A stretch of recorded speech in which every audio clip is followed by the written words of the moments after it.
Well, with Christmas and Hanukkah just days away, many are dealing with loss, loneliness, or even stress, and it's common not to talk about it and not to be so excited for the holidays. Dr. Christopher Renas, a psychiatrist with HCA Florida JFK North Hospital, joining us this morning, talking a little bit about what we call the holiday blues. Thanks for coming back, being with us, Doctor.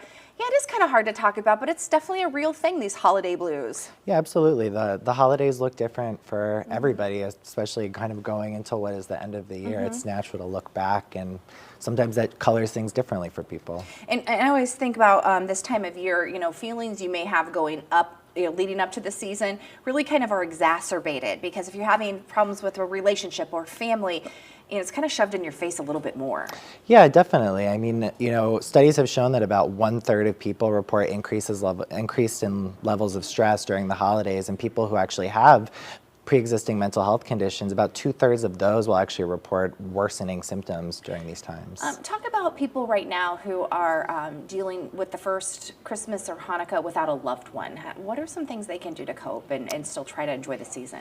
Yeah, I think it's a part of the grieving process to go through a holiday without the first one with the loved one, and even subsequent ones. But the reality is no one's expecting you to be okay, so you don't have to go into it expecting that you're going to have the same holiday cheer. Sure. And people want to be there for you. So good things to do are, talk about how you're feeling with people. Actually talk about memories with people about what the times were like with your loved one, because they're going to want to join in with you, laugh about happy times, and sometimes share tears with you, and that's okay too. I'm looking at some of these just pieces of advice, if you will. Avoid isolation. I think this is a key one. Learn to say no. Don't put yourself in situations, and that's an important one.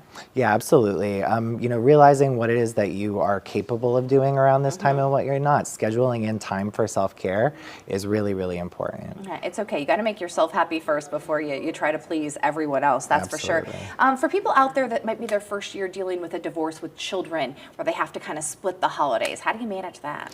I think going into it and having a conversation with the child is really important, that, hey, this is going to look different, but this doesn't mean that, we aren't still a family. And going into it and having some sort of a plan. So if you're the parent that's not going to have the child for, let's say, the actual holiday itself, say we're going to do something else on this day, and what is it that we should feel like we can do together?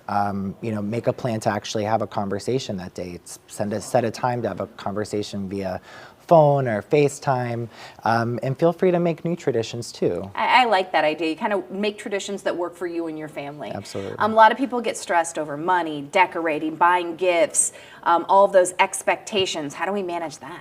Again, I think it's there's a part of it that you have to reflect on yourself and see what it is that you're kind of able to do, Sure.